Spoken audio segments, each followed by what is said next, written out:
তিপ্রামথার বিধায়ক রঞ্জিত দেববর্মাকে চ্যালেঞ্জ ছুড়ে দিলেন মন্ত্রী বিকাশ দেববর্মা। এ কি চলছে রাজ্যে? তিপ্রামথা ভার্সেস বিজেপির লড়াই। বিরোধীরা কি তাহলে শূন্য? দুই শাসক দলের মধ্যে একে অন্যের বিরুদ্ধে কাদা ছোড়াছড়ি। মন্ত্রী বিকাশ দেববর্মা আক্রমণ করলেন রঞ্জিত দেববর্মাকে। বিধায়ক রঞ্জিত দেববর্মা পাল্টা আক্রমণ মন্ত্রী বিকাশ দেববর্মাকে। এবার তো এমএলএ রঞ্জিত দেববর্মাকে সরাসরি চ্যালেঞ্জ করলেন, রামচন্দ্র ঘাট কি এমএলএর বাপের সম্পত্তি? বললেন সরাসরি মন্ত্রী বিকাশ দেববর্মা। তিপ্রামথার বিধায়ক রঞ্জিত দেববর্মাকে নিয়ে কি বললেন মন্ত্রী বিকাশ, শুনুন বিশেষ বক্তব্য। আপনি মনে করছেন রামচন্দ্রঘাট আপনার বাপের সম্পত্তি? আপনার বাপের সম্পত্তি না রামচন্দ্রঘাট। আমি আপনাদের মাধ্যমে বলি, আপনি সাবধান হন। আগামী দিন আমরা তৈরি হয়েছি, হাজার হাজার মানুষ কিছুদিনের মধ্যে দেখবেন বাইক র্যালি আমি করে দেখাবো রঞ্জিত বাবু। আমি চ্যালেঞ্জ দিয়ে বলছি রঞ্জিত বাবুকে, আপনি কত নিরীহ মানুষ আপনি মেরেছেন, আপনি কত নিরীহ মানুষকে মেরেছেন, গণহত্যা করেছেন। গণহত্যার নায়ক আমরা রঞ্জিত বর্মা। মা নেই, কারো মা নেই, কারো ছেলে নেই, কারো বাবা নেই। কল্যাণপুর গণহত্যা করেছেন, বড়লুঙ্গা গণহত্যা করেছেন, মশরা গণহত্যা করেছেন। এটিটিএফ এর সুপ্রিমো ছিলেন আপনি। আজকে এখন আপনি সাধুগিরি সাজেন।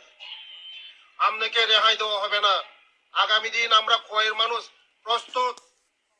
2028 নির্বাচনে আপনাকে এখানে বিদায় করতেই হবে। আমরা বিদায় করবই।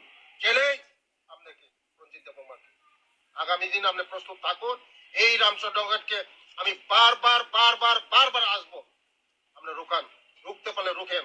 আমি আপনার সঙ্গে চ্যালেঞ্জ জানাতে হবে। আপনি মনে করছেন রামচন্দ্রঘাট আপনার বাপের সম্পত্তি? আপনার বাপের সম্পত্তি না রামচন্দ্রঘাট। আমি আপনাদের মাধ্যমে বলি, আপনি সাবধান হন। আগামী দিন আমরা তৈরি হয়েছি, হাজার হাজার মানুষ কিছুদিনের মধ্যে দেখবেন বাইক র্যালি আমি করে দেখাবো রঞ্জিত বাবু। আমি চ্যালেঞ্জ দিয়ে বলছি রঞ্জিত বাবুকে, আপনি কত নিরীহ মানুষ আপনি মেরেছেন, আপনি কত নিরীহ মানুষকে মেরেছেন, গণহত্যা করেছেন। গণহত্যার নায়ক আমরা রঞ্জিত বর্মা। মা নেই, কারো মা নেই, কারো ছেলে নেই, কারো বাবা নেই। কল্যাণপুর গণহত্যা করেছেন, বড়লুঙ্গা গণহত্যা করেছেন, মশরা গণহত্যা করেছেন। এটিটিএফ এর সুপ্রিমো ছিলেন আপনি। আজকে এখন আপনি সাধুগিরি সাজেন। আপনাকে রেহাই দেওয়া হবে না। আগামী দিন আমরা খোয়ের মানুষ প্রস্তুত। 2028 নির্বাচনে আপনাকে এখানে বিদায় করতেই হবে। আমরা বিদায় করবই। চ্যালেঞ্জ আপনাকে রঞ্জিত দেববর্মাকে।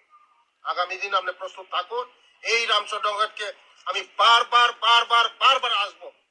আপনি রুকান, রুখতে পারলে রুখেন। আমি আপনার সঙ্গে চ্যালেঞ্জ। শুনলেন আপনারা, বিধায়ক রঞ্জিত দেববর্মা তিপ্রামথা থেকে নির্বাচিত হয়েছেন রামচন্দ্র ঘাটে।